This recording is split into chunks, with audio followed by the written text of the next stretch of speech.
Welcome to Dark Creaky TV. If you're new here, be sure to subscribe for the best Reddit creepypasta stories, perfect for bedtime chills. We'd love to hear your thoughts, so feel free to leave a comment. Thank you for joining us and enjoy the story. Alright, let me start by saying that this was the stupidest thing I've ever done. I don't even believe in the supernatural, but I guess curiosity got the better of me. I've always been fascinated by urban legends, especially the one about Bloody Mary. You know, the one where you chant her name 3 times in front of a mirror, and she supposedly appears. I thought it was all bullshit. But after what happened, I'm not so sure anymore. It all started on a Friday night. My friends and I were hanging out at Sarah's place. We were bored and looking for something to do. After a few drinks, the conversation turned to ghost stories.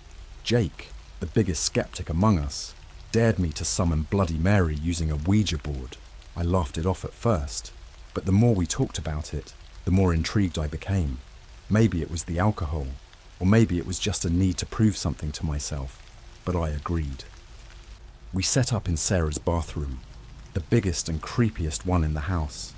The place was already unsettling, with dim lighting and a large old mirror that looked like it belonged in a haunted mansion. Jake pulled out the Ouija board from his backpack, a vintage-looking thing he'd found at a thrift store. It had a sinister aura to it, with faded letters and numbers, and an eerie glow under the bathroom light. We lit some candles, turned off the lights, and sat in a circle. I could feel the tension in the air as we placed our fingers on the planchette. Sarah was visibly nervous, and I could hear her shaky breathing. Jake, on the other hand, looked almost amused. He kept smirking, probably thinking this was all a joke. I took a deep breath and began the ritual. Bloody Mary, Bloody Mary, Bloody Mary, I chanted, staring into the mirror. At first, nothing happened. We waited, the silence thick and heavy. Just as I was about to call it quits, the planchette started to move. "Who's doing that?" Sarah whispered, her voice trembling. "It's not me," Jake replied, his smirk fading. The planchette spelled out IAMHERE. My heart raced. "Bloody Mary, is that you?" I asked, my voice barely above a whisper. YES, the planchette spelled out. The candles flickered, casting eerie shadows on the walls. I felt a cold breeze, even though the windows were shut tight. Sarah let out a small yelp as the temperature in the room seemed to drop. I could see my breath in the air, and the mirror started to fog up. That's when I saw her. At first, it was just a faint outline in the mirror, but it quickly became more defined. A woman with long, dark hair, pale skin, and eyes that seemed to bore into my soul. She was covered in blood, her clothes torn and dirty, her lips twisted into a grotesque smile, revealing sharp, yellowed teeth. "Stop this now!" Sarah screamed, but I was frozen in place, unable to tear my eyes away from the mirror. The figure in the mirror started to move, her hand reaching out toward us. The planchette moved frantically, spelling out DONOTLOOKAWAY. I couldn't move, couldn't speak. I was paralyzed with fear as Bloody Mary stepped out of the mirror. She was no longer just a reflection. She was in the room with us. Her presence was overwhelming, a mix of decay and blood that made me gag. Jake tried to be the hero. He stood up and shouted, "This is bullshit!" He grabbed the Ouija board and tried to break it, but his hands started to bleed. Deep, dark cuts appeared out of nowhere, as if invisible blades were slicing into his flesh. He screamed in pain, dropping the board. Sarah was crying, rocking back and forth, mumbling prayers under her breath. I wanted to help, but I was rooted to the spot, my eyes locked with Bloody Mary's. She moved closer to Jake, her bloody hands reaching for him. His screams grew louder as her fingers dug into his skin, tearing flesh from bone. I could hear the sound of bone snapping, the wet, sickening noise of flesh being ripped apart. Jake's screams turned to gurgles as blood filled his mouth. He fell to the floor, twitching, his eyes wide with terror. Sarah fainted, her body hitting the floor with a dull thud.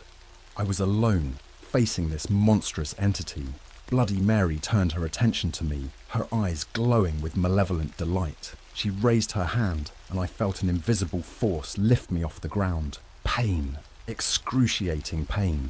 It felt like my insides were being torn apart. I couldn't breathe, couldn't think. I was drowning in a sea of agony. Bloody Mary whispered in my ear, her voice like nails on a chalkboard. "You called me. Now you must pay." The last thing I remember was the sound of my own screams, echoing in the darkness. When I woke up, I was in the hospital. Sarah was there too, in a catatonic state. Jake didn't make it. They said he died of blood loss, his body mutilated beyond recognition. No one believed me when I told them what happened. They said it was a psychotic break, a shared hallucination. But I know the truth. Bloody Mary is real, and she's still out there, waiting for the next fool to summon her. Don't be that fool. Don't ever play with Ouija boards. You might not survive to tell the tale. After Jake's funeral, things didn't get better. They got worse, much worse. The days following our ill-fated Ouija board session were a blur. Sarah remained in the hospital, her condition unchanged. I was left to deal with the nightmares alone. Every night I saw Bloody Mary. Her twisted smile and blood-stained hands haunted my dreams, making sleep a luxury I could no longer afford. I tried to stay awake, but the exhaustion eventually took its toll. One night, as I was drifting off, I heard a familiar whisper. "You called me. Now you must pay." I jolted awake, drenched in sweat. The room was dark, save for the faint glow of the streetlight outside. I told myself it was just a nightmare, but the sound of scratching at my bedroom door said otherwise. My heart pounded as I got up to investigate. I opened the door slowly, half expecting Bloody Mary to be on the other side, but there was nothing, just an empty hallway. I let out a shaky breath and turned to go back to bed when I saw it. Scratches on the inside of my bedroom door, deep and jagged, as if made by claws. My stomach churned. This was no ordinary nightmare. It was real. Over the next few days, things escalated. I started seeing Bloody Mary in the mirror, not just in my bathroom, but in every reflective surface. The windows, the TV screen, even the polished surface of my coffee table. She was always there, watching me with those piercing eyes. I felt like I was losing my mind. One night, I couldn't take it anymore. I decided to visit Sarah in the hospital, hoping she might have some answers. The place was eerily quiet, the kind of quiet that makes your skin crawl. I found Sarah's room and slipped inside. She looked worse than before, pale, gaunt, and unresponsive. I sat beside her, taking her cold hand in mine. "Sarah, please, you have to snap out of this. I need to know what's happening." For a moment, nothing happened. Then, her eyes snapped open. She stared at me, but it wasn't Sarah. It was like looking into the eyes of a stranger. "You shouldn't have called her," she whispered, her voice hollow and detached. "Who? Bloody Mary?" I asked, my voice trembling. Sarah nodded slowly. "She's not just a spirit, she's a curse, and she's coming for us all." A chill ran down my spine. "What do you mean?" "She feeds on fear," Sarah continued. "The more scared you are, the stronger she gets. She won't stop until she's claimed all of us." I felt sick to my stomach. "How do we stop her?" Sarah's grip tightened on my hand, her nails digging into my skin. "You can't. Once she's been summoned, there's no escape. You have to face her." Before I could ask what she meant, the lights in the room flickered. I looked around, my heart racing. When I turned back to Sarah, her eyes were closed, and she was muttering something under her breath.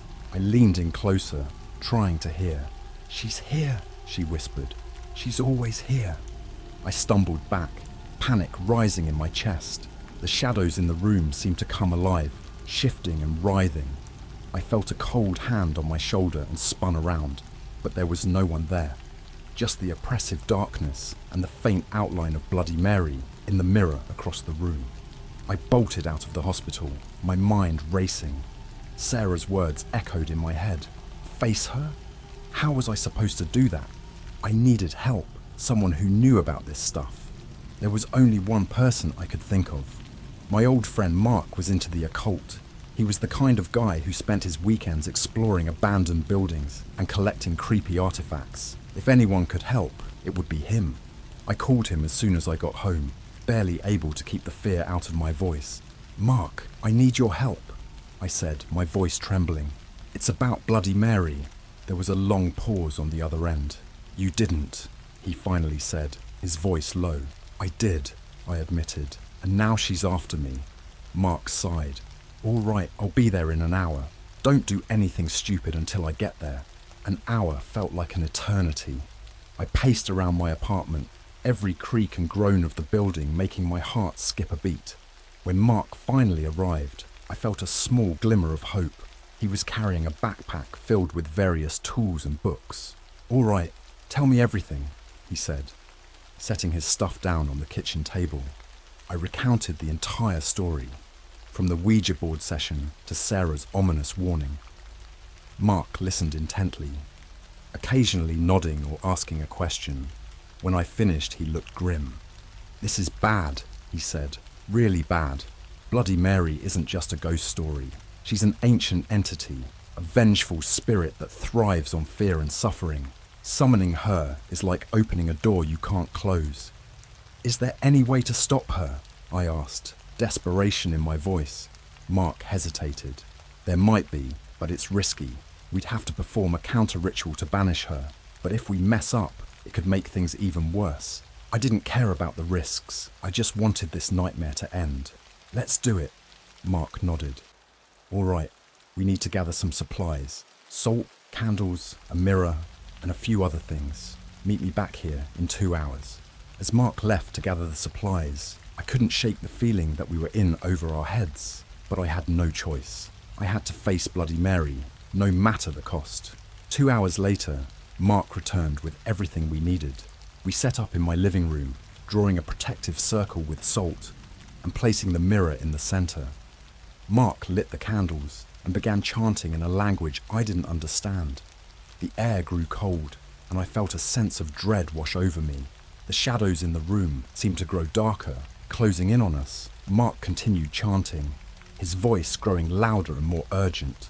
Suddenly the mirror began to fog up. I saw Bloody Mary's reflection, her eyes burning with fury.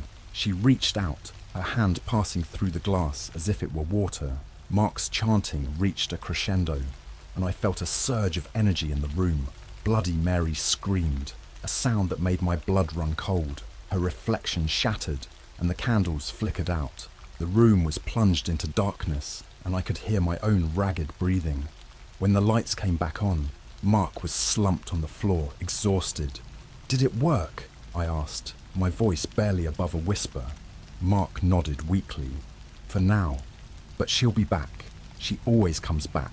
I knew he was right. Bloody Mary was a curse that couldn't be escaped. But for now, I was safe, and I would do whatever it took to keep it that way. Days turned into weeks, and I tried to return to a semblance of normalcy, but the fear never left me. Every shadow seemed darker, every whisper more sinister. Mark's warning echoed in my mind. She'll be back. She always comes back. Sarah remained in the hospital, still unresponsive. I visited her often, hoping for any sign of improvement, but each visit left me more hopeless. Jake's death weighed heavily on me, and the guilt was overwhelming. I had unleashed something evil, and it had taken my friends down one by one. One evening, I was home alone, trying to distract myself with a movie. The lights flickered, and the TV screen went black. My heart sank as I felt the temperature drop. The familiar chill of Bloody Mary's presence filled the room. I grabbed my phone and dialed Mark's number with trembling hands. "Mark, she's back," I whispered, my voice cracking with fear. "I'll be there as soon as I can," he replied. "Just hang on." But I knew I couldn't wait. The shadows in the room grew darker, and I saw her reflection in the TV screen. Bloody Mary, her eyes burning with fury. She stepped out of the darkness, her twisted smile sending chills down my spine.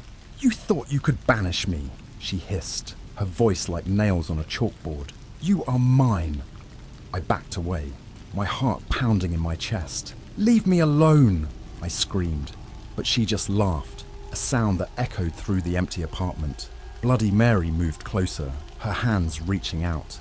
I felt a searing pain as her fingers dug into my chest. It felt like my skin was being ripped apart. the pain so intense that I couldn't even scream. Blood poured from the wounds, soaking my shirt and pooling on the floor. I fell to the ground, gasping for breath. The room spun and my vision blurred. Just as I was about to lose consciousness, I heard a loud crash. Mark burst through the door, his face a mask of determination. He shouted something in that strange language, and the air crackled with energy. Bloody Mary screamed in rage, but she was forced to retreat. The pain subsided, and I could breathe again. Mark knelt beside me, his face pale. "We need to finish this, now." With his help, I stumbled to my feet. We moved to the living room, where he quickly set up another protective circle. My blood still stained the floor, a grim reminder of how close I had come to dying. Mark handed me a small vial. "Drink this. It's a protective potion. It will help keep her at bay." I didn't hesitate. The liquid burned as it went down, but I could feel a warmth spreading through my body, pushing back the cold that had taken root inside me. Mark lit the candles and began chanting once more. This time, I joined in, repeating the words he had taught me. The air grew heavy, and I felt a pressure building in the room, like the calm before a storm. The mirror in the center of the circle began to fog up. Bloody Mary's reflection appeared, her face twisted with rage. She pounded against the glass, but the protective circle held. "We need to bind her," Mark said, his voice strained. "Keep chanting." I focused on the words, pouring all my fear and anger into the chant. The mirror shook violently, but it held. Bloody Mary's screams filled the room, a sound so horrible that it felt like my ears would bleed. Mark took out a small dagger and cut his palm, letting the blood drip onto the mirror. "By blood, I bind you," he said, his voice unwavering. "By fear, I imprison you." The mirror shattered, and a blinding light filled the room. Bloody Mary's screams reached a deafening pitch, and then silence. The air was still. The oppressive darkness lifted. Mark collapsed, his energy spent. I knelt beside him, my own strength waning. "Is it over?" I asked, my voice barely a whisper. "For now," he replied, his eyes heavy with exhaustion. "But she's not gone. She's just been trapped. As long as the mirror remains broken, she can't escape. But someone has to watch over it. Someone has to make sure she never returns." The weight of his words hit me like a punch to the gut. I knew what he was saying. I had brought this curse upon us, and it was my responsibility to keep it contained. I nodded, determination hardening my resolve. "I'll do it," I said. "I'll make sure she never gets out." Mark gave me a weak smile. "You're stronger than you think. Just remember, she feeds on fear. Don't let her break you." As I helped him up, I felt a sense of purpose. I had faced Bloody Mary and survived. Now it was my duty to protect others from the same fate. But deep down, I knew this was only the beginning. The battle was far from over. That night, I took the shattered pieces of the mirror and buried them in my backyard, placing protective wards around the area. It wasn't much, but it was all I could do. As I stood over the makeshift grave, I vowed to keep watch, to never let my guard down. But in the back of my mind, I couldn't shake the feeling that Bloody Mary was still out there, waiting for the moment when I would falter. And when that time came, I would have to be ready to face her again. For now, all I could do was wait and hope that the nightmare was truly over. Life after burying the mirror shards was far from normal. Each day felt like I was walking on a tightrope, a constant balancing act between fear and vigilance. My dreams were still plagued with visions of Bloody Mary, but they felt more like warnings than hauntings now. One evening, a few months later, I received a call from the hospital. Sarah had finally woken up. I rushed to see her, my heart pounding with a mix of hope and dread. When I arrived, she was sitting up in bed, looking weak but conscious. "Hey," I said softly, not wanting to startle her. Sarah turned to me, her eyes filled with a mixture of relief and fear. "She's still out there, isn't she?" she whispered, her voice hoarse from disuse. I nodded, sitting down beside her. "I've done everything I can to keep her trapped, but yes, she's still out there, waiting." Sarah shivered, pulling the blanket tighter around her. "I can still feel her sometimes, like she's watching me." I sighed, feeling the weight of guilt pressing down on me again. "I'm so sorry, Sarah." This is all my fault. I should never have. She cut me off with a weak smile. We were all part of it. We all played the game. We need to stick together now. Her words gave me a small glimmer of hope. Maybe we could face this together. We talked for hours, catching up and trying to make sense of everything that had happened. By the time I left the hospital, I felt a renewed sense of purpose. But that night, the dreams returned with a vengeance. I found myself in a dark, twisted version of my house. The walls bled, and the air was thick with the stench of decay.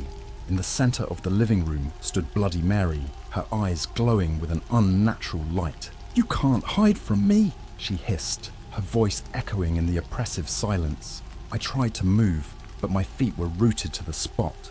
Bloody Mary stepped closer, her face contorted with rage. "You think you can keep me trapped? I am eternal. I am fear incarnate." The scene shifted, and I was suddenly in the hospital, standing over Sarah's bed. Bloody Mary was there too, her hands wrapped around Sarah's throat. Sarah's eyes were wide with terror, and she was struggling to breathe. "Stop!" I shouted, but my voice was swallowed by the darkness. I woke up drenched in sweat, my heart racing. The dream felt so real, and I couldn't shake the feeling that Sarah was in danger. I grabbed my phone and called her, praying she would pick up. After a few agonizing rings, she answered. "Sarah, are you okay?" I asked, trying to keep the panic out of my voice. "I'm fine," she replied, though her voice was shaky. "I had a bad dream, that's all. I knew it was more than just a dream. Listen, I think she's trying to get to you. We need to find a way to strengthen the wards." We spent the next few days researching everything we could about Bloody Mary and protective rituals. Mark joined us, bringing his extensive knowledge of the occult. We worked tirelessly, creating new wards and reinforcing the ones I had already placed around the mirror shards. One night, as we were finishing up, we heard a loud crash from the backyard. My heart sank as I realized where the noise had come from.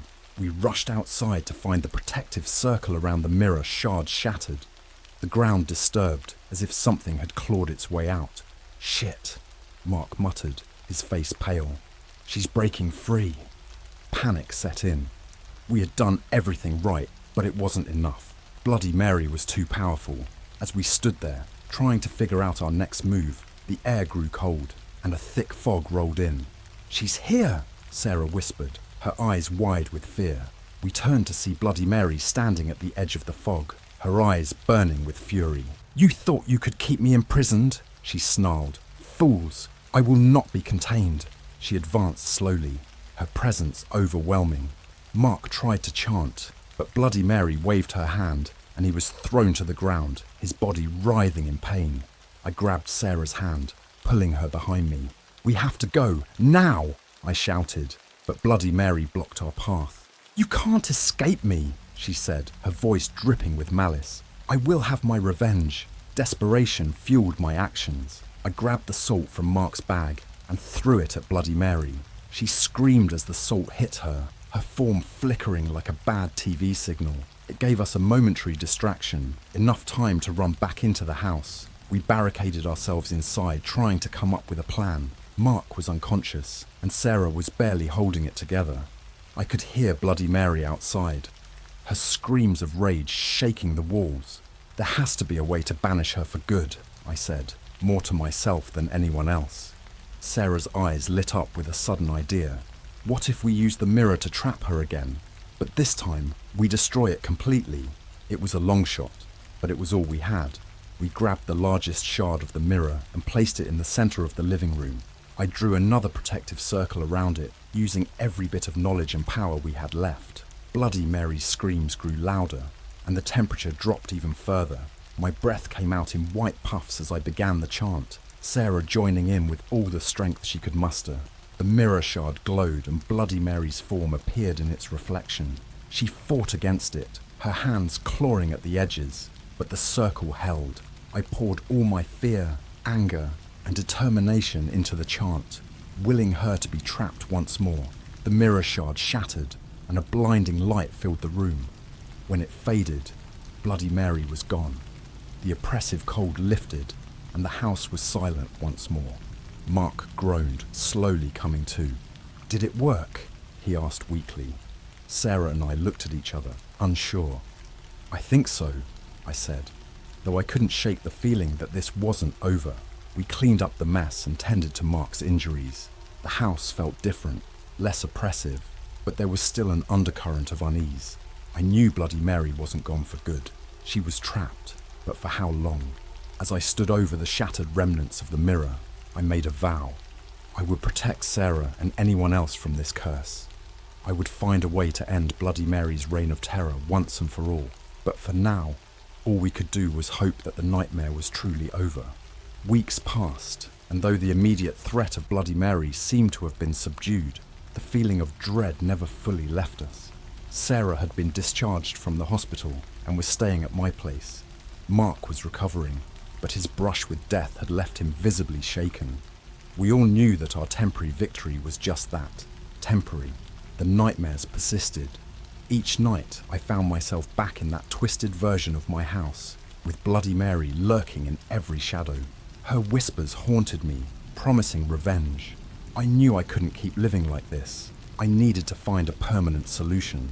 One night, as I was poring over ancient texts and online forums, I came across a reference to an old ritual that could supposedly banish spirits permanently. It was risky and required a powerful artifact known as the Mirror of Souls, a mirror said to be able to trap and contain even the most malevolent of spirits. Tracking down the Mirror of Souls was no easy task. It led us on a wild goose chase through dark web auctions and shady collectors. Finally, we found a lead. A reclusive occultist named Dr. Ethan Warren, who lived on the outskirts of town. He was rumoured to possess the mirror and was said to be an expert in dealing with supernatural entities. We visited Dr. Warren's decrepit mansion, a place that looked like it had been plucked straight from a horror movie. The air around it felt heavy, and an eerie silence surrounded the place. Mark, Sarah, and I exchanged nervous glances before knocking on the massive wooden door. Dr. Warren was an unsettling figure, tall, gaunt, and with piercing blue eyes that seemed to look right through you. He listened to our story with an unnerving calmness, occasionally nodding but never interrupting. "You're dealing with a powerful entity," he said finally, his voice a raspy whisper. "Bloody Mary is not just a spirit. She's a curse that thrives on fear and suffering. The Mirror of Souls can contain her, but the ritual to use it is perilous.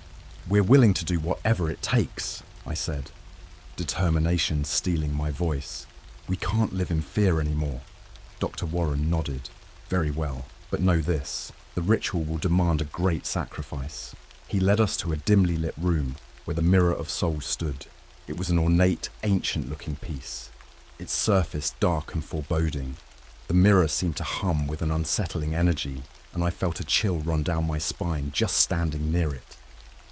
"The ritual must be performed at midnight, when the veil between our world and the spirit world is thinnest," Dr. Warren explained. "You must draw her into the mirror, and once she's inside, you must shatter it." We prepared ourselves as best we could, gathering the necessary items and going over the ritual steps repeatedly. As midnight approached, the air grew colder, and the sense of impending doom intensified. We drew a protective circle around the mirror and placed candles at the cardinal points. Dr. Warren began the incantation, his voice echoing through the room. The air crackled with energy, and I felt a pressure building, like the calm before a storm.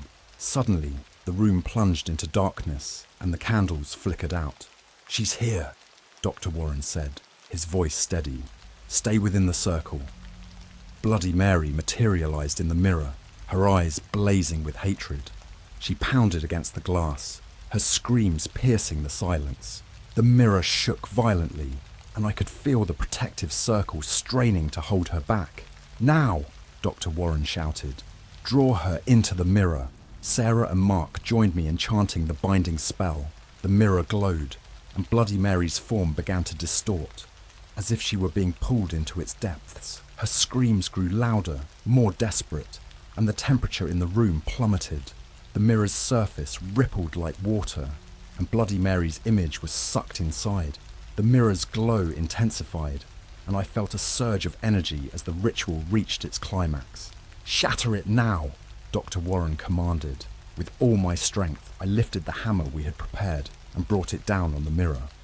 The glass shattered with a deafening crash, and a blinding light filled the room. Bloody Mary's screams echoed one last time before fading into silence. The oppressive cold lifted, and the room was still. The broken shards of the mirror lay on the floor, each one dark and lifeless. I felt a weight lift off my shoulders, and for the first time in months I could breathe freely. Dr. Warren nodded approvingly. "It is done. She is gone." Relief washed over us, but it was tinged with exhaustion and sorrow. We had lost so much, and the scars of our ordeal would never fully heal, but we had faced our fears and emerged victorious. In the days that followed, life slowly began to return to normal.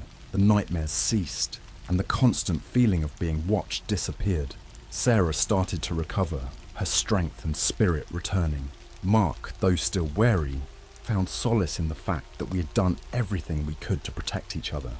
As for me, I learned a valuable lesson about the dangers of curiosity and the power of the supernatural. I would never forget the horrors we faced, but I vowed to move forward, wiser and more cautious. One evening, as I was cleaning up the last remnants of our ordeal, I found a small shard of the Mirror of Souls. It was dark and cold, but it no longer held any power. I kept it as a reminder of what we had faced and the strength we had found within ourselves. Bloody Mary was gone, but the memory of her would linger. We had survived the curse, and though we bore the scars, we had also found a deeper bond and a newfound respect for the forces that lurk in the shadows. And as I looked at the shard, I made a silent vow to never tempt fate again. Some doors are meant to stay closed, and some legends are best left undisturbed.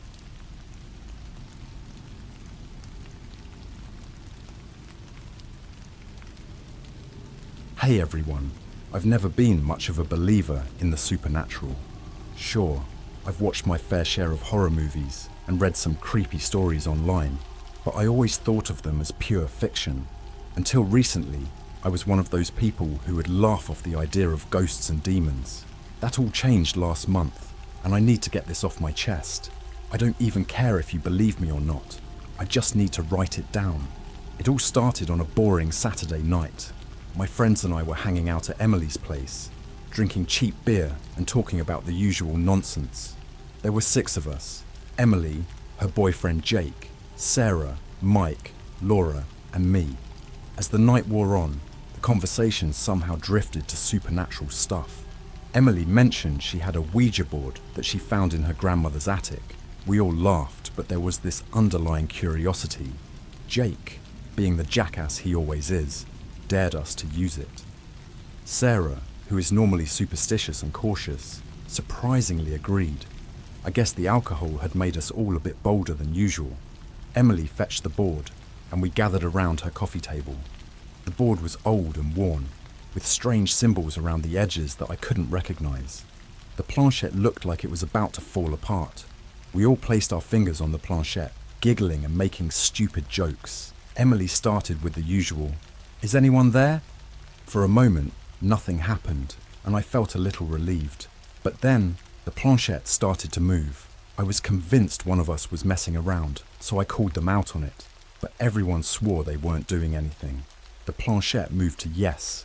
Jake, ever the skeptic, asked the next question. "What's your name?" The planchette spelled out ZOZO. None of us knew what it meant, but we kept going. I wish we had stopped then. As we continued asking questions, the answers became more disturbing. It told us it was a demon and that it had been watching us for a long time. I started to feel this heavy pressure on my chest, like something was pressing down on me. Sarah began to cry, saying she felt cold hands on her back.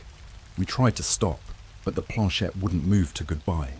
It just kept spelling out "stay" over and over again. Suddenly, Emily's dog, Max, started barking like crazy.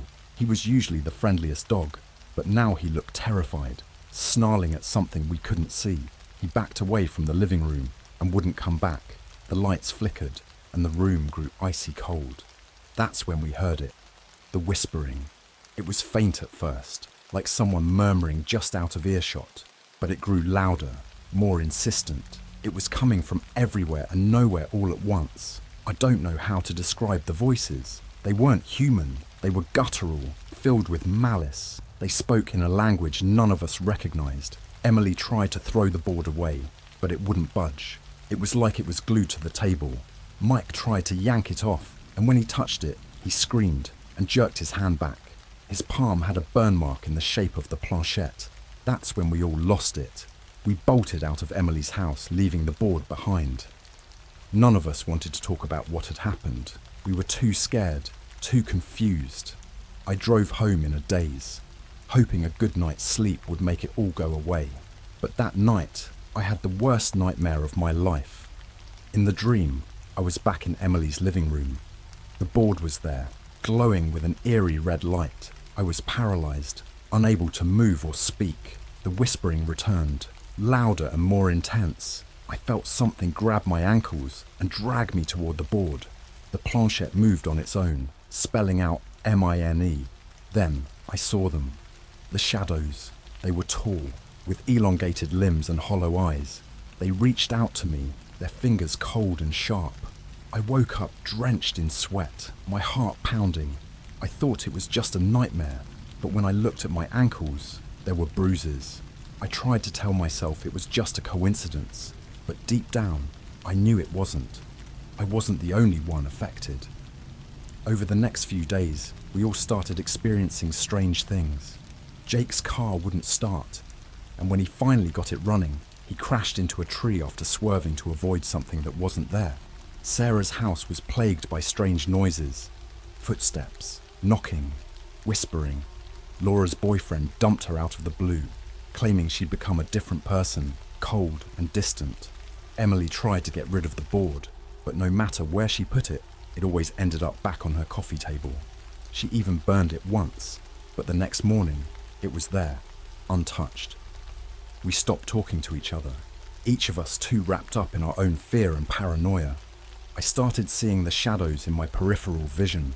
Every time I turned, they would disappear, but I knew they were there, watching. Last night was the worst.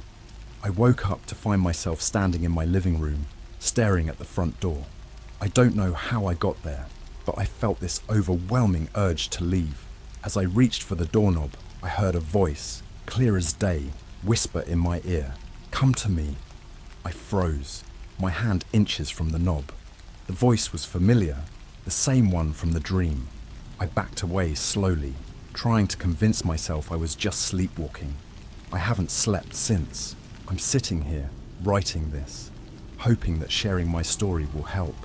I don't know what we unleashed that night, but it's real, and it's not going away. If anyone has any advice or has experienced something similar, please let me know. I'm desperate, and I don't know how much more of this I can take. So here I am again. I didn't think I would be back here so soon, but things have only gotten worse. I've barely slept in days, and every time I close my eyes, I see those shadows lurking, waiting for the moment I let my guard down. I've tried everything to make it stop, burning sage, praying, even sleeping with the lights on, but nothing works. The entity, or whatever it is, seems to be getting stronger. A few days ago, I decided to reach out to the others. Maybe if we talked about what happened, we could figure out a way to stop it. But when I called Sarah, she was hysterical. She told me she'd been having the same dreams as me, but hers were more violent. She saw herself being dragged into a dark pit, the shadows tearing at her flesh. She woke up with scratches on her arms and legs that she couldn't explain. Her parents were worried, but they didn't believe her when she tried to tell them what was going on. Jake wasn't any better. He's been having blackouts. He'll lose hours at a time and find himself in places he doesn't remember going to. Last week, he woke up in the middle of a forest, miles from his house, with no idea how he got there. He swears he heard whispers guiding him through the trees, telling him to join them. When he finally made it home, he found strange symbols carved into his bedroom walls. They matched the ones on the Ouija board. Emily's situation is probably the worst. She's been seeing things, horrible, twisted visions of her family and friends being tortured. She called me crying, saying she couldn't tell what was real anymore. She hears the whispers constantly, even when she's awake. They tell her to hurt herself, to hurt others. She's terrified she's going to snap and do something terrible. Her parents have taken her to see a psychiatrist, but medication and therapy haven't helped. I decided to visit Emily to see if I could help in any way. When I arrived, her house felt different. The air was thick and oppressive, and there was an overwhelming sense of dread. Emily looked like she hadn't slept in weeks. Her eyes were hollow, and she kept glancing around like she was expecting something to jump out at her. We sat down in her living room, and I noticed the Ouija board wasn't there. "I buried it," she said, her voice barely above a whisper. "But it doesn't matter. It's still here." As if on cue, the lights flickered, and we heard a low growl coming from the hallway. Emily gripped my hand, her nails digging into my skin. "Do you hear that?" she asked, her voice trembling. I nodded, feeling the fear rising in my chest. We slowly made our way to the hallway, and that's when I saw it. A shadowy figure, taller than any human, with eyes that seemed to glow with an unnatural light. It stood there, watching us, and then it vanished. We both screamed and ran back to the living room, slamming the door shut behind us. We were both shaking, trying to catch our breath. "This is insane," I muttered, pacing back and forth. "We need to get help, real help." Emily nodded, tears streaming down her face. "I've tried. I've called priests, psychics, anyone who might know what to do, but nothing works. It's like it's feeding off our fear."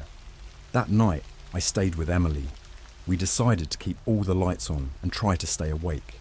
Around 3 a.m, we heard scratching at the windows, followed by a low, menacing whisper. "Let me in." Emily clung to me, sobbing, and I felt this overwhelming sense of helplessness. We were trapped, and there was nothing we could do. The next day, I did some research online, looking for anyone who might have experienced something similar. I found a forum dedicated to paranormal experiences and posted our story, hoping someone might have answers. A user named Dark Watcher replied almost immediately. He claimed to have dealt with a similar entity and offered to help us. Desperate, I agreed to meet him. We met at a diner on the outskirts of town. He was an older man, with a weathered face and piercing blue eyes. He introduced himself as John and got straight to the point. "You've encountered something very old and very evil," he said. "It feeds on fear and despair. The Ouija board was a gateway, and now it's attached itself to you and your friends." He handed me a small, worn book filled with symbols and rituals. "This might help," he said. "But be warned, it's dangerous. You need to perform a binding ritual to trap the entity. It's not something to be taken lightly. Desperate times call for desperate measures." So I took the book and thanked him. That night, I gathered everyone at my place. We were all on edge, but we knew we had to try. We followed the instructions in the book, drawing the symbols and chanting the incantations. As we did, the room grew colder, and the shadows seemed to close in around us. Just as we finished the ritual, a piercing scream echoed through the house, followed by a deafening silence. We all looked at each other, hoping it was over, but deep down, I knew it wasn't. This was just the beginning, and whatever we had awakened wasn't going to let us go that easily. I honestly thought things couldn't get worse after that night, but I was wrong. Dead wrong. The binding ritual seemed to work for a few days. We all felt a sense of relief, like maybe we had finally managed to get rid of whatever was haunting us. I even started to sleep better, and the shadows seemed to disappear. But the peace didn't last long. It started with small things. Objects would move on their own, lights would flicker, and we'd hear faint whispers again. At first, we tried to brush it off, thinking it was just residual effects, but the activity quickly escalated. One night, I woke up to the sound of my bedroom door creaking open. My heart pounded as I lay there, frozen in fear. Slowly, the door swung open, revealing nothing but darkness. I heard heavy breathing, but I couldn't see anyone there. I reached for the lamp on my bedside table, but it wouldn't turn on. That's when I felt it, cold fingers wrapping around my ankle, slowly pulling me towards the edge of the bed. I screamed and kicked, managing to break free. I scrambled to the other side of the room, turning on the light switch by the door. The room lit up, and there was nothing there. My ankle throbbed, and when I looked down, I saw red marks where the fingers had gripped me. I knew I wasn't imagining things. This was real, and it was getting more aggressive. The next day, I called everyone and insisted we meet up again. We needed to figure out what was happening and why the ritual didn't work. We gathered at Jake's place this time, hoping a change of scenery might help. We sat around his kitchen table, each of us looking more exhausted than the last. "I thought we got rid of it," Sarah said, her voice trembling. "Why is it still here?" John's warning echoed in my mind. "Maybe we didn't do it right," I said. "Or maybe it's stronger than we thought." Emily looked pale, her eyes darting around the room. "It's been worse for me. I keep seeing things, hearing things. Last night, I saw my reflection in the mirror, but it wasn't me. It smiled, but I wasn't smiling." We all exchanged uneasy glances. The entity was clearly toying with us, trying to break us down. Mike suggested we contact John again, so I called him, explaining what had happened. He agreed to meet us at Jake's place to see if he could help in person. John arrived later that evening, carrying a leather bag filled with various items, candles, herbs, and what looked like ancient scrolls. He took one look at us and knew things were bad. "This entity is more powerful than I realized," he said grimly. "We need to perform a stronger ritual, but it will require all of you to be fully committed. Any doubt or fear will weaken the binding." We agreed to do whatever it took. John set up the ritual space in Jake's basement, drawing complex symbols on the floor and lighting the candles. The air grew thick with the scent of burning sage. We formed a circle, holding hands, and John began to chant in a language none of us recognized. The temperature dropped, and the candles flickered violently. Shadows danced on the walls, growing and twisting into grotesque shapes. As John's chanting grew louder, the basement door slammed shut, and we heard heavy footsteps descending the stairs. The entity was coming for us. The shadows coalesced into a figure, tall and menacing, with those same glowing eyes. It stood just outside the circle, watching us with an eerie calmness. John shouted over the roar of the wind that had picked up inside the basement. "Do not break the circle, no matter what happens." The entity lashed out, throwing objects around the room. Shelves toppled and glass shattered. It moved closer, reaching for Emily. She squeezed my hand so tightly I thought she'd break my fingers. "Stay strong," I whispered, my voice barely audible over the chaos. John's chanting reached a fever pitch, and the symbols on the floor began to glow. The entity screamed, a sound so inhuman it made my skin crawl. It recoiled, but it didn't retreat. It seemed to be fighting the binding with everything it had. Then the lights went out. We were plunged into darkness, the only illumination coming from the glowing symbols. The entity surged forward, breaking through the circle. Emily screamed as it grabbed her, pulling her towards the center of the ritual space. John tried to continue chanting, but his voice faltered. The entity was too strong. In a desperate attempt, I grabbed one of the scrolls from John's bag and started reading the words aloud. I had no idea what they meant, but I hoped it would help. The entity paused, turning its glowing eyes on me. It let out a guttural growl and dropped Emily, focusing its rage on me. The symbols on the floor flared up, and the entity screamed again, this time in pain. It thrashed and writhed, its form flickering like a glitching video. I kept reading, my voice growing stronger with each word. The entity seemed to shrink, its screams growing weaker. With one final ear-piercing shriek, it exploded into a cloud of black smoke that dissipated into the air. The room fell silent, and the oppressive weight lifted. We all collapsed, exhausted but relieved. John looked at me with a mix of awe and respect. "You did it," he said. "You banished it." But I couldn't shake the feeling that it wasn't over. The marks on my ankle, the bruises on Sarah, and the scratches on Emily were still there. The entity might be gone, but its influence lingered. We were free for now, but I knew in my heart it wasn't the end. We had survived, but we had also been marked, and in the world of the supernatural, that means you're never truly safe. I wish I could tell you that banishing the entity solved everything, but the reality is far more disturbing. It's been 2 weeks since that night in Jake's basement, and things have only gotten worse. The entity might be gone, but its curse lingers, like a festering wound that refuses to heal. It started with Emily. She called me in the middle of the night, her voice barely a whisper. "I'm being watched," she said. "Everywhere I go, I feel eyes on me. I see things moving in the shadows." I tried to reassure her, but deep down, I knew exactly what she meant. I had felt it too. The next morning, Emily didn't show up for work. I went to her house and found her sitting in the corner of her bedroom, rocking back and forth. The room was a mess, furniture overturned, mirrors shattered. She looked up at me with hollow eyes, tears streaming down her face. "It's inside me," she whispered. "I can feel it."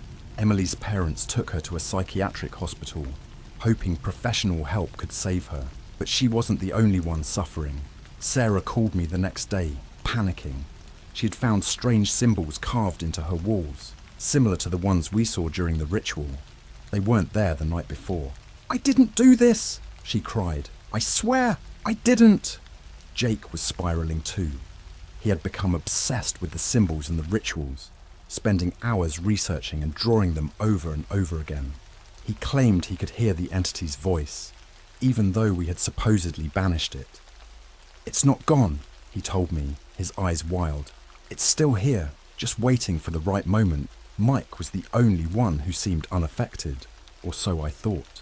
He started distancing himself from us, ignoring our calls and messages. I decided to visit him, worried about his sudden change in behaviour. When I got to his apartment, the door was ajar. I hesitated but pushed it open and stepped inside. The place was a wreck. Papers and books were scattered everywhere, and the air smelled of sweat and fear. I found Mike in his bedroom, staring blankly at the wall. He didn't even notice I was there until I touched his shoulder. He jumped, his eyes wide with terror. "It's inside all of us," he said, his voice shaking. "We're cursed. There's no escaping it." I didn't know what to say. We had done everything we could to get rid of the entity, but it seemed like our efforts had only made things worse. The realization hit me like a punch to the gut. We hadn't banished the entity, we had only made it angrier. That night, I had another nightmare. I was back in the basement, the symbols glowing around me, the shadows were closing in, whispering my name. I tried to run, but my legs wouldn't move. The entity appeared, its eyes burning with rage. "You can't escape," it hissed. "You're mine." I woke up screaming, drenched in sweat. My heart was pounding, and my body felt like it had been crushed under a heavy weight. I glanced at my bedside table and saw something that made my blood run cold. The planchette from the Ouija board was there, even though I knew we had left it at Emily's house. Panic set in. I grabbed the planchette and hurled it across the room, watching as it hit the wall and shattered into pieces. But my relief was short-lived. The whispers started again, louder this time, filling my room with their sinister chant. I covered my ears, but it didn't help. The voices were inside my head, echoing and multiplying. Desperate, I called John. He answered on the third ring, sounding groggy. "We need help," I pleaded. "It's not gone, it's still here." John agreed to meet me at a nearby park the next morning. I barely slept, the whispers tormenting me all night. When I arrived at the park, John was already there, looking just as exhausted as I felt. He listened as I explained what had been happening, his expression growing darker with each word. "I was afraid of this," he said finally. "The entity you encountered is more powerful than I thought. It's not just a spirit, it's a demon, and once it marks you, it's nearly impossible to get rid of." My heart sank. "So what do we do? How do we stop it?" John shook his head. "We have to perform a cleansing ritual, but it's risky, and it requires complete commitment. If anyone falters, it could make things even worse." I didn't see any other option. We had to try, no matter the risk. I called the others and told them to meet us at the park. Emily was still in the hospital, but Sarah, Jake, and Mike agreed to come. We gathered under an old oak tree, away from prying eyes. John set up the ritual space, using salt to create a protective circle. He lit candles and burned herbs, the smoke curling around us like a protective veil. We stood in the circle, holding hands, and John began to chant. The air grew colder, and the whispers intensified, but we held our ground. As the ritual progressed, I felt a pressure building in my chest, like something was trying to tear its way out. The others seemed to be feeling it too, their faces contorted in pain. The shadows outside the circle writhed and twisted, the entity's form becoming more defined. It was angry, its eyes blazing with hatred. John's chanting grew louder, and the pressure in my chest became unbearable. I felt like I was being ripped apart from the inside. Just when I thought I couldn't take it anymore, there was a blinding flash of light. The entity screamed, a sound so horrific it felt like my eardrums would burst. The light faded, and the whispers stopped. The oppressive weight lifted, and the shadows disappeared. We collapsed to the ground, gasping for breath. John looked exhausted, but he managed a weak smile. "It's done," he said. "The cleansing worked." We helped each other up, relief washing over us. But as we left the park, I couldn't shake the feeling that it wasn't truly over. We had won a battle, but the war was far from finished. The entity might be gone, but its mark remained, a constant reminder of the darkness we had faced. And deep down, I knew it was only a matter of time before it came back, stronger and more vengeful than ever. It's been a month since the cleansing ritual, and things seem to have returned to normal, at least on the surface. Emily was released from the hospital, though she still has the occasional nightmare. Sarah and Mike moved away, trying to start fresh somewhere else. Jake threw himself into his work, hoping to drown out the memories. As for me, I've been trying to pick up the pieces of my life, but there's a nagging feeling in the back of my mind that refuses to go away. The whispers have stopped, and I haven't seen the shadows since the ritual, but I can't shake the feeling that something is still watching me. I've been having these strange dreams. Not nightmares exactly, but unsettling all the same. In the dreams, I'm always in the same place. A dark, empty room with a single door at the far end. I know I shouldn't open the door, but I'm always compelled to. Every time I get closer, I wake up, heart pounding and drenched in sweat. Last night, the dream was different. This time, the door was already open, and I could see a faint light coming from inside. I stepped through, feeling an overwhelming sense of dread. The room beyond was filled with familiar faces, but they were all distorted, their eyes black and empty. They stared at me, silent and accusing, as I tried to make sense of what was happening. Then, I saw him. John. He was standing in the corner, his face twisted in pain. "You shouldn't be here," he said, his voice echoing in the empty room. "It's not over." I woke up with a start, the words ringing in my ears. I knew I had to find John. I drove to his house, hoping he could explain what was happening. When I got there, the place was in shambles. Furniture was overturned, and strange symbols were scrawled on the walls. It looked like a struggle had taken place. I called out his name, but there was no response. I found him in the basement, slumped against the wall. His face was pale, and his breathing was shallow. He looked up at me with those piercing blue eyes, and I could see the fear in them. "I tried to warn you," he whispered. "It's not gone. It's never gone." "What do you mean?" I asked, panic rising in my chest. "We did everything you said. We performed the ritual. Why is it still happening?" John shook his head weakly. "It's not that simple. This entity, this demon, it's ancient. It feeds on fear, and it's stronger than anything I've ever encountered. The ritual weakened it, but it's still attached to you, to all of you." I felt a cold chill run down my spine. "So what do we do? How do we stop it for good?" John's eyes grew distant, as if he was looking at something far away. "There's only one way. You have to confront it. Face it in the place where it all began, the board. You need to destroy the original gateway." The thought of going back to Emily's house filled me with dread, but I knew he was right. We had to finish what we started. I gathered the others, telling them what John had said. They were hesitant, but they agreed. We couldn't keep living in fear. We met at Emily's house, the place where this nightmare began. The Ouija board was still there, back on the coffee table, looking as ominous as ever. We formed a circle around it, holding hands once more. Emily was shaking, but she nodded at me to begin. We placed our fingers on the planchette, and I felt a jolt of electricity shoot through me. The air grew cold, and the familiar whispers began. "Is anyone there?" I asked, my voice trembling.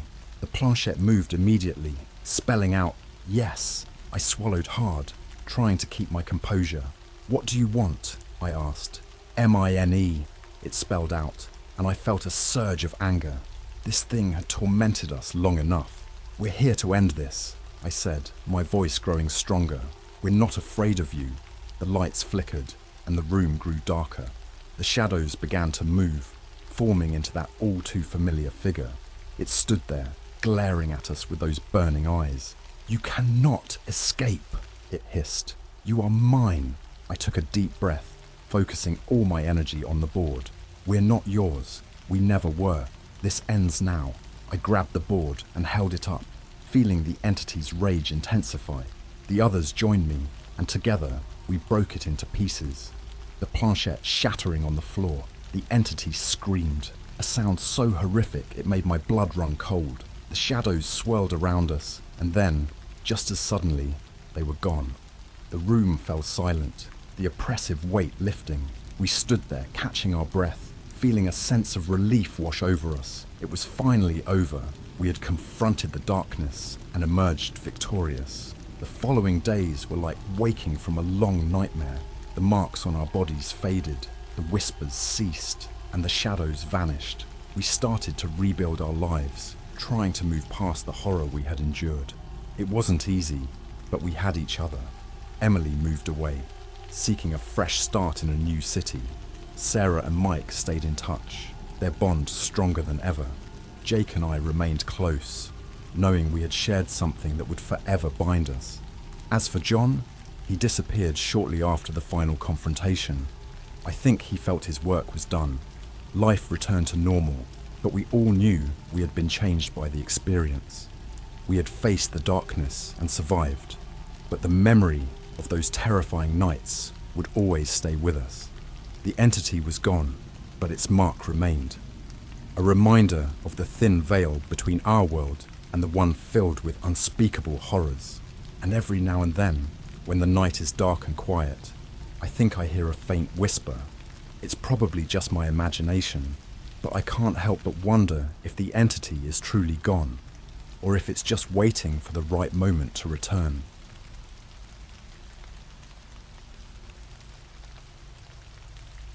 Hey Reddit, I'm not really sure how to start this, or even if I should be posting it here, but I need to get this out. It's been haunting me every single day, and I can't shake the feeling that I'm being watched. Maybe someone here can help me understand what the hell happened. It was a Friday night, and I was home alone. My roommate Jake had gone out with some friends, leaving me to enjoy a quiet evening with Netflix and a couple of beers. Around 11 p.m, I heard a knock at the door. It was weird because we never get visitors this late, but I figured it might be Jake forgetting his keys again. I got up, walked to the door, and checked the peephole.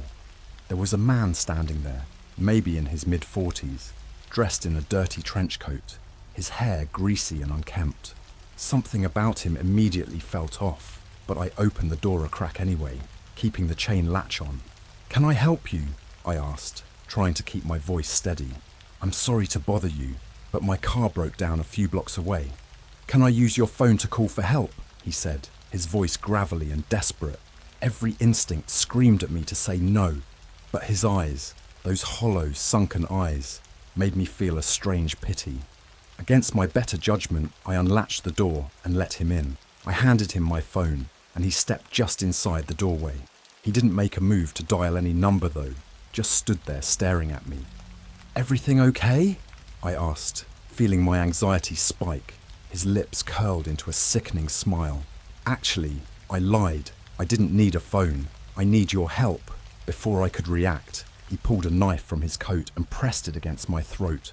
"Don't scream. Don't fight. Just do as I say, and you won't get hurt," he whispered, his breath foul and hot against my face. I nodded, too scared to do anything else. He pushed me further into the house and kicked the door shut behind him. The sound of the lock clicking echoed through the silent house, amplifying my fear. "Sit down," he commanded, pointing to the couch. I did as I was told, my mind racing, trying to think of a way out of this. He pulled a Ouija board out of his coat and set it on the coffee table in front of me. The sight of it made my stomach churn. I'd always thought those things were just stupid toys, but in that moment, it felt like a portal to something dark and terrifying. "We're going to play a game," he said, sitting down opposite me, the knife never leaving his hand. "Why are you doing this?" I managed to stammer. "Because I need to talk to my son. He died last year, and I know he's trying to reach me. You're going to help me contact him." I stared at him in disbelief, my heart pounding in my chest. This was insane, completely fucking insane. But with the knife so close, I had no choice. He placed the planchette on the board and motioned for me to put my fingers on it. His hands were cold and clammy, and I could feel his eyes boring into me. We sat there in silence for a moment, the tension so thick it was suffocating. Then he began to speak, his voice low and trembling. "Tommy, are you there? It's Daddy. Please, I need to talk to you." The planchette started to move. At first I thought he was pushing it, but then I realized my fingers were barely touching it. It spelled out HELLO. The man let out a choked sob. "Tommy, it's really you. YES, the board replied. Tears streamed down his face, and for a second I felt a pang of sympathy. But then the air grew colder, and a sense of dread washed over me. I wanted to stop, to tell him this was a terrible idea, but I couldn't move, couldn't speak. "What do you want to say to me, Tommy?" the man asked, his voice cracking. "REVENGE, the planchette spelled out. I looked up at the man, expecting to see fear or confusion, but instead there was a twisted smile on his face. "I know, Tommy. I know. That's why I'm here. We need to finish what we started." The temperature in the room dropped even further, and I felt an icy hand grip my heart. This wasn't just some grieving father. There was something evil here, something I couldn't understand. "What's going on?" I whispered, my voice barely audible. He looked at me, his eyes dark and hollow. Tommy was taken from me by people who didn't understand him. They hurt him, and he died alone and scared. But he's not gone. He's here, and he wants justice. You're going to help us get it. The planchette moved again, faster this time. KILL, my blood ran cold. "I'm not going to kill anyone," I said, trying to pull my hands away, but they were stuck, as if glued to the planchette. "You don't have a choice," he hissed. "Tommy needs you. I need you. And if you don't do what we say, you'll join him." Just then, I heard the front door open, and Jake's voice called out, "Hey man, you up?" The lad's eyes widened in surprise, and he stood up, knife raised. "Stay quiet or he dies." But it was too late. Jake walked into the living room, saw what was happening, and lunged at the man. They struggled, the knife glinting in the dim light. I jumped up, trying to help, but the man was stronger, more desperate. He slashed at Jake, catching him across the arm. "Run, Jake!" I screamed. Jake stumbled back, clutching his bleeding arm, but he didn't run. He grabbed a lamp and swung it at the man, knocking the knife out of his hand. They grappled on the floor, the Ouija board forgotten in the chaos. I grabbed my phone and dialed 911, my hands shaking so badly I almost dropped it. 911, what's your emergency? "There's a man in my house with a knife. He's trying to kill us," I screamed into the phone. I heard a commotion behind me and turned to see Jake standing over the man, panting heavily. The man lay on the floor, unconscious, blood trickling from a wound on his head. Jake looked at me, his face pale and scared. "Did you call the cops?" "Yeah, they're on their way," I said, my voice trembling. We waited in tense silence, every second feeling like an eternity. Finally, we heard sirens, and moments later, the police burst through the door. They cuffed the man and took him away, leaving us to explain what had happened. Jake and I were both shaken, but grateful to be alive. But even after the man was gone, I couldn't shake the feeling of dread that lingered in the house. The Ouija board sat on the coffee table, a sinister reminder of the night's events. And in the silence, I could almost hear a child's voice whispering, "This isn't over."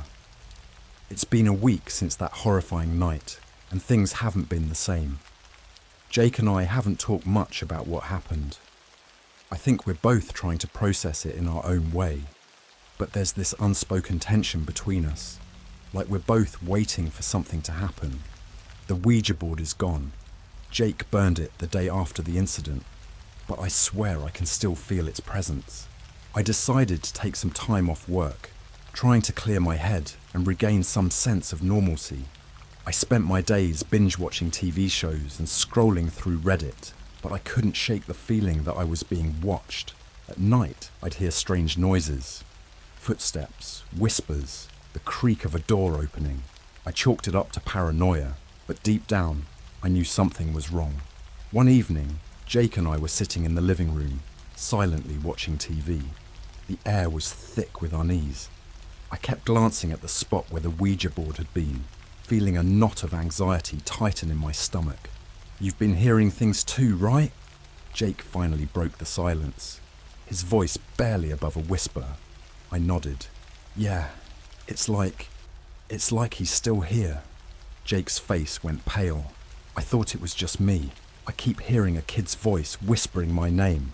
A chill ran down my spine. "Me too." We sat in silence for a few moments, the sound of the TV a distant hum. Then the lights flickered. Once, twice, then went out completely. We were plunged into darkness.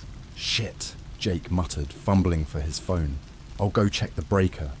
I stayed on the couch, my heart pounding.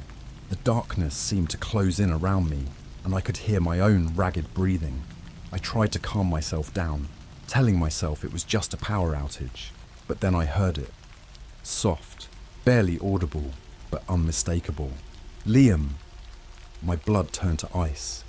It was a child's voice, coming from somewhere in the house.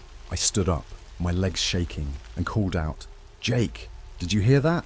There was no response. I grabbed my phone and turned on the flashlight, its weak beam cutting through the darkness. I made my way towards the kitchen, where the breaker was, calling out for Jake again. The silence was deafening. When I reached the kitchen, I saw Jake standing by the breaker box, his back to me. "Jake!" I called, my voice trembling. He didn't move. "Jake, what's going on?" He turned around slowly, and I saw his face was pale, and his eyes were wide with fear. "It's not just the lights, Liam," he whispered. "There's something in the house." Just then, we heard a loud bang from upstairs, followed by the sound of footsteps running down the hall. We looked at each other, and without another word, we sprinted up the stairs. The sound seemed to be coming from my room. We burst through the door, and what we saw made my blood run cold. The Ouija board, the one Jake had burned, was sitting in the middle of my bed, completely intact. The planchette was moving on its own, spelling out words at a frantic pace. I didn't want to look, but I couldn't tear my eyes away. It spelled out HELPME. Jake grabbed my arm. "We need to get out of here, now." We ran down the stairs and out the front door, not stopping until we were outside, gasping for breath. The night was eerily quiet, and the only sound was our ragged breathing. We stood there for a moment, trying to process what had just happened. "We can't stay here," Jake said finally. "We need to get help." We decided to go to my parents' house, which was about a 30-minute drive away. As we drove, I kept glancing in the rearview mirror, half expecting to see that man or something else lurking in the back seat. But the road was empty. When we arrived at my parents' house, we were greeted with concern and confusion. We tried to explain what had happened, but it sounded crazy even to us. My mum insisted we stay the night, and we gratefully agreed. That night, I had the worst nightmare of my life. I was back in the house, sitting in front of the Ouija board. The man's son, Tommy, was there, his face pale and eyes hollow. He kept saying, "Help me," over and over, his voice growing more desperate. Then the man appeared, his face twisted with rage. "You didn't finish," he hissed. "You have to finish what we started." I woke up in a cold sweat, my heart pounding. I looked over at Jake, who was sleeping fitfully on the other bed. I knew he was having the same nightmare. The next morning, we decided we couldn't go back to the house. We called the police and explained everything, but they were skeptical. They said they'd investigate, but we could tell they didn't believe us.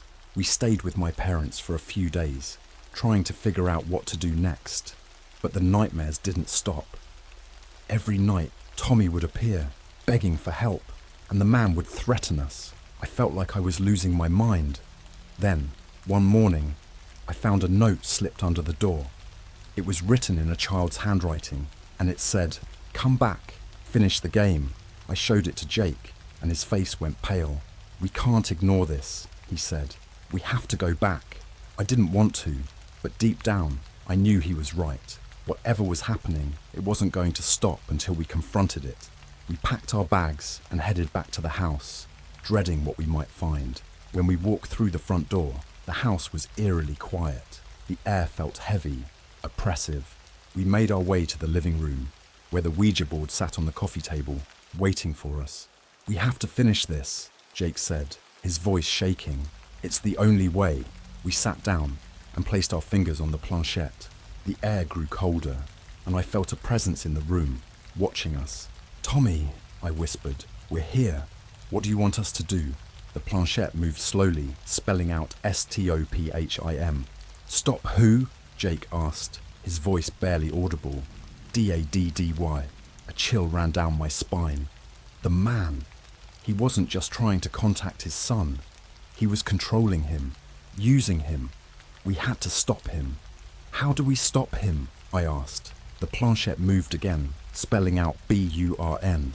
"But we did that," Jake said, his voice trembling. "We burned the board." The planchette moved more frantically. BURNEVERYTHING. I looked at Jake, and he nodded. We had to destroy everything connected to that man and his son. We gathered everything we could find. The Ouija board, the notes, anything that seemed connected, and took it outside.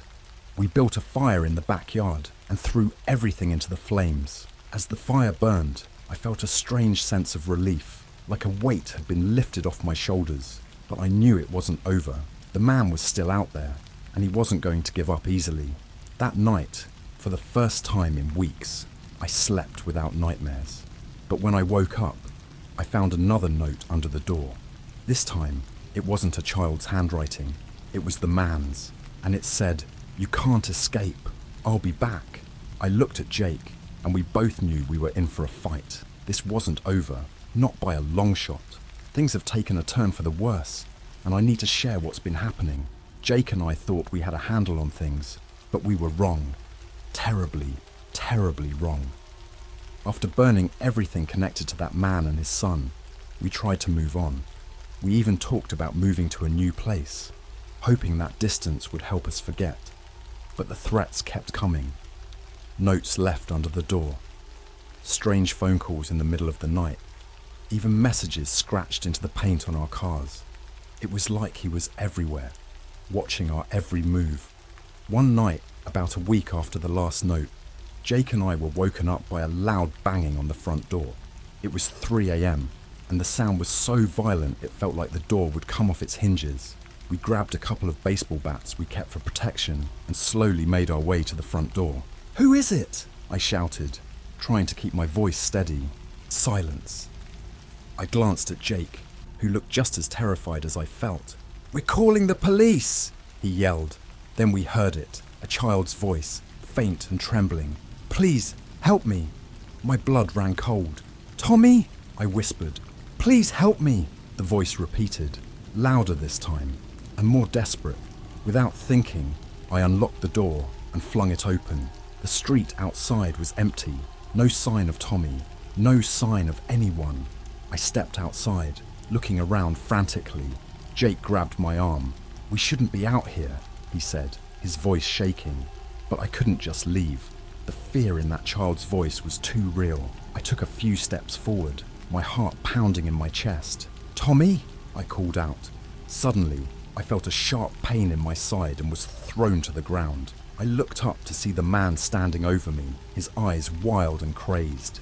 He had a knife, the blade glinting in the moonlight. "You think you can get rid of me?" he snarled. "You think you can take my son from me?" Jake swung his bat, hitting the man square in the shoulder. He staggered back, but didn't fall. Instead, he lunged at Jake, slashing with the knife. Jake managed to dodge, but the blade caught his arm, drawing blood. "Run, Liam!" Jake shouted. but I couldn't leave him. I grabbed my bat and charged at the man, hitting him in the back. He grunted in pain and fell to the ground. I stood over him, panting, my heart racing. "Stay down," I warned, my voice trembling. The man laughed, a horrible, guttural sound. "You can't stop me," he said. "You can't stop what's coming." We called the police, and they arrived within minutes. The man was taken away, but not before he locked eyes with me and said, "This isn't over. I'll be back. And when I am, you'll wish you were dead." The police didn't seem to take us seriously. They chalked it up to a deranged intruder, someone with a grudge. But we knew better. This wasn't just a man. There was something else, something darker and more malevolent. In the following days, things got worse. The nightmares returned, more vivid and terrifying than ever. I saw Tommy every night, his eyes hollow and filled with fear. He kept saying, "Help me," over and over, his voice echoing in my mind. And the man was always there, lurking in the shadows, watching, waiting. One night, I woke up to find Jake standing over me, his eyes wide and unseeing. He was holding the burned remains of the Ouija board, the ashes somehow reformed into a charred, twisted shape. "Liam," he whispered, his voice hollow. "We have to finish it." I jumped out of bed, shaking him. "Jake, wake up! This isn't real!" But he didn't respond. He just stood there, repeating the same phrase over and over. "We have to finish it. We have to finish it." I didn't know what to do. I grabbed the board from his hands and threw it across the room. Jake blinked and looked around, confused. "Liam, what happened?" "You were sleepwalking," I said, my voice shaking. "You were holding the board. You kept saying we had to finish it." He looked at the board, lying in a heap of ashes on the floor, and shuddered. "We need help," he said. "Real help. We can't do this alone." The next day, we reached out to a local paranormal investigator. We were skeptical, but we were desperate. When she arrived, she took one look at us and knew something was seriously wrong. "You've been touched by something dark," she said, her voice calm but serious. "This isn't just a haunting. This is something much worse." She set up her equipment and began to investigate the house. She took readings, set up cameras, and performed rituals I didn't understand. As she worked, she explained that the man was not just any spirit. He was a poltergeist, fueled by rage and grief, and he was using his son's spirit to gain power. "You need to sever the connection," she said. "You need to free the boy and banish the man. It's the only way to end this." We followed her instructions, performing a ritual to cleanse the house and free Tommy's spirit. It was a long and terrifying process, and at times I thought we wouldn't make it through. The air grew cold, and we heard whispers and screams, but we pressed on. Finally, as we completed the last part of the ritual, the house shook violently, and we heard a scream that chilled me to the bone. Then, everything went silent. The air grew warm again, and a sense of peace washed over us. "Is it over?" Jake asked, his voice trembling. The investigator nodded. "For now, but you need to stay vigilant. The man may be gone, but his influence lingers. Be careful." We thanked her and saw her out. That night, for the first time in what felt like forever, we slept peacefully. But as I drifted off, I couldn't shake the feeling that this wasn't the end. The man's words echoed in my mind. "I'll be back, and when I am, you'll wish you were dead." I don't know what the future holds, but I do know one thing. This isn't over, not by a long shot. And when the man returns, we'll be ready. If you've been following my story, you know things have been beyond crazy. After the paranormal investigator's visit, Jake and I thought we might finally get some peace. We were wrong. Things have only gotten worse, and now I'm more scared than ever. For the first couple of days, everything seemed fine. No strange noises, no nightmares, just a fragile sense of normalcy. Jake and I even started talking about trying to put the house up for sale. We wanted to leave, to start fresh somewhere far away from all this madness. But then, one night, I woke up to the sound of whispering. I sat up in bed, my heart racing. The room was dark, but I could hear it clearly. Soft, insistent whispers, like someone was right next to my ear. "Liam, help me, please." I grabbed my phone and turned on the flashlight, scanning the room. There was no one there. I got out of bed and checked the hallway. Nothing. But the whispering continued, growing louder and more desperate. I followed the sound, my skin crawling with fear.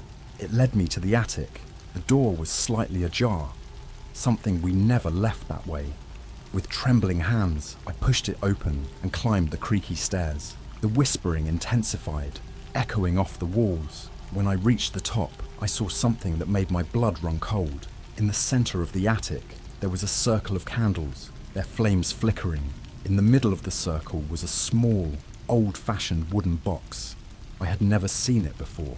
I approached it slowly, my flashlight beam shaking. The whispering stopped abruptly as I reached the box. I knelt down and hesitated before opening it. Inside, there were several old photographs and a lock of hair tied with a ribbon. The photographs were of a young boy, Tommy. He looked happy, smiling with his father, the man who had tormented us. There was also a letter, written in a child's handwriting. It read, "Daddy says I can't come back until we finish our game. Please help me." Tears stung my eyes. I knew we had to do something, but I didn't know what. I took the box downstairs and showed it to Jake. His face went pale as he looked through the contents. "We need to destroy this," he said, his voice shaking. "This must be the connection he has to Tommy. We need to burn it." We took the box outside and started a fire in the backyard. As the flames consumed the photographs and the lock of hair, we heard a blood-curdling scream. It echoed through the night, making our hair stand on end. Then, silence. We thought it was over. We thought that had to be the end. But the next day, things took a turn for the worse. Jake woke up with deep scratches all over his back, as if something had attacked him in his sleep. He didn't remember anything, but he was in a lot of pain. That evening, as we were having dinner, all the lights in the house went out again. The sudden darkness was suffocating, and we felt a cold wind sweep through the house. We grabbed our flashlights and headed for the breaker box, but it was fine. That's when we saw it, a figure standing at the end of the hallway, tall, shadowy, and menacing. It was the man, but he looked different, more sinister, more powerful. His eyes glowed with an unnatural light, and his mouth twisted into a cruel smile. "You thought you could get rid of me?" he hissed. "You thought burning a few trinkets would stop me?" He started moving towards us, and we backed away, terrified. I fumbled with my phone, trying to call the police, but it slipped from my hand and fell to the floor. The man laughed, a sound that chilled me to the bone. "You can't escape me," he said. "Tommy belongs to me, and soon, so will you." The air grew colder, and I could feel an oppressive weight pressing down on me. I could barely breathe. Jake grabbed my arm and pulled me towards the front door, but it slammed shut in our faces. "We have to do something," Jake shouted, panic in his voice. "We can't let him win." I remembered the paranormal investigator's words. Sever the connection. But how? We had burned everything connected to him and his son. Or had we? I thought of the letter, the child's handwriting. There must be more, something we missed. I ran back to the attic, Jake close behind me. The man followed, his footsteps heavy and deliberate. We reached the attic and started tearing through boxes, searching for anything we might have overlooked. Then Jake found it. Another letter, hidden in an old book. It was from the man, written to his son. It read, "Tommy, my boy, I will always be with you. No matter what happens, we will be together, forever." We knew what we had to do. We had to destroy it. As we turned to leave the attic, the man appeared, blocking our way, his face contorted with rage. "No!" he screamed. "You can't take him from me." Jake and I fought our way past him, the letter clutched tightly in my hand. We ran down the stairs and out into the backyard, where the remnants of the fire still smouldered. The man was right behind us, his presence like a dark cloud. I threw the letter into the fire, and as it burned, the man let out a howl of agony. The air around us seemed to crackle with energy, and then he was gone. Just gone. The weight lifted, and the oppressive cold vanished. We stood there, breathing heavily. watching the last of the letter turn to ash. "Is it over?" Jake asked, his voice hoarse. "I think so," I said, feeling a sense of relief wash over me. "I hope so." We went back inside, exhausted and shaken. That night, we slept without nightmares for the first time in weeks. The house was quiet, peaceful. It felt like a huge burden had been lifted from our shoulders. But deep down, I couldn't shake the feeling that this wasn't truly the end. The man's words haunted me. "I'll be back." And I knew if he did come back, we would have to be ready. After we destroyed that final letter, things seemed to calm down. Jake and I were starting to feel like we could finally breathe again. We even talked about moving out of the house for real this time, finding somewhere new to start over. But before we could make any solid plans, things took a turn for the worse. About a week later, I came home late from work. Jake was sitting on the couch, staring at the TV, but it was off. His face was pale, and he looked like he hadn't slept in days. "Jake, what's wrong?" I asked, dropping my bag and rushing over to him. He didn't answer at first, just kept staring ahead. Then he turned to me, his eyes wide and fearful. "He's back, Liam. I saw him." My heart sank. "What do you mean?" "We destroyed everything. We broke the connection." Jake shook his head. "I don't know how, but he's back. I saw him in my dreams. He was standing at the foot of my bed, just watching me. And then he spoke. He said, 'I told you this wasn't over.'" I felt a chill run down my spine. "Did anything else happen? Anything real?" Jake nodded slowly. "This morning, I found this on the kitchen table." He held up a piece of paper.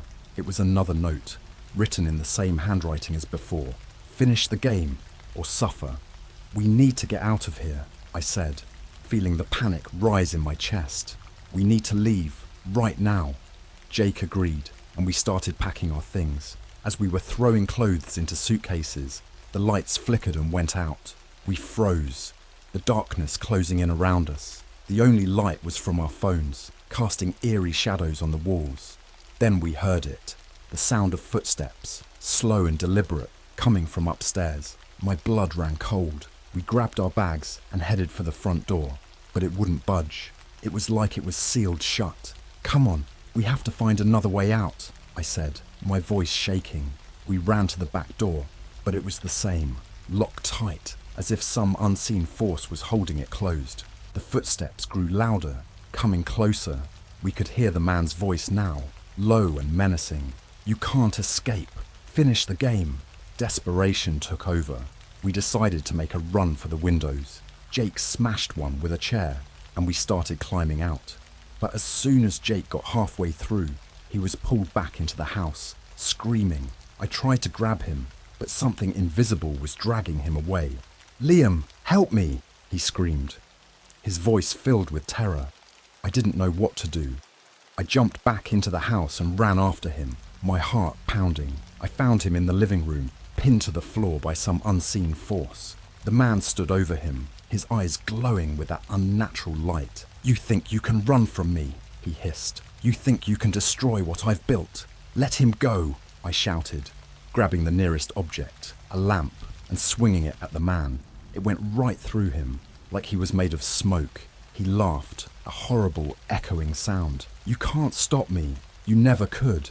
I dropped the lamp and looked around frantically.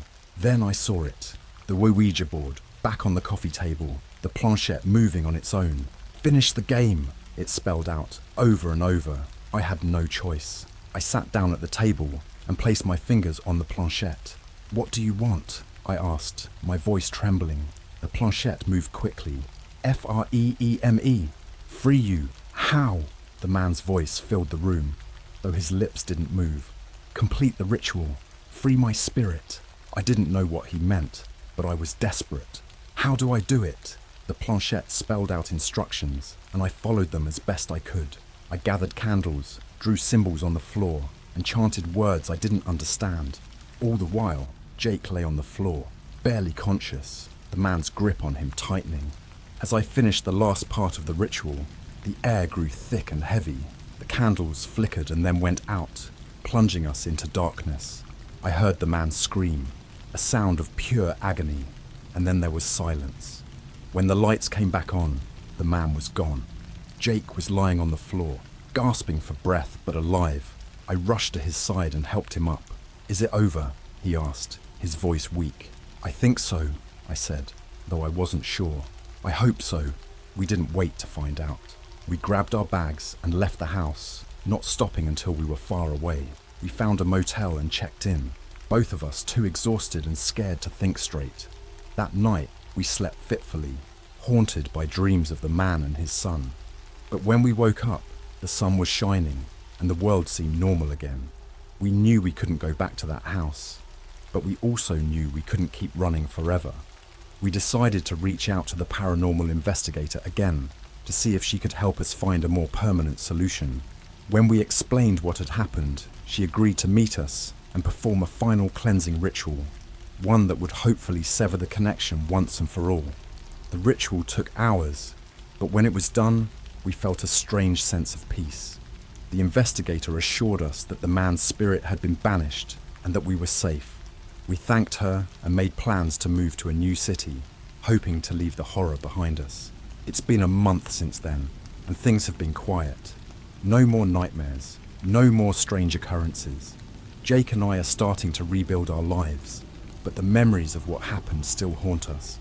We've promised to stay in touch with the investigator, just in case. Sometimes, late at night, I still hear whispers, but I tell myself it's just my imagination. We're trying to move on, but part of me knows that some things never really go away. The man's words still echo in my mind. I'll be back, and if he ever does come back, we'll be ready.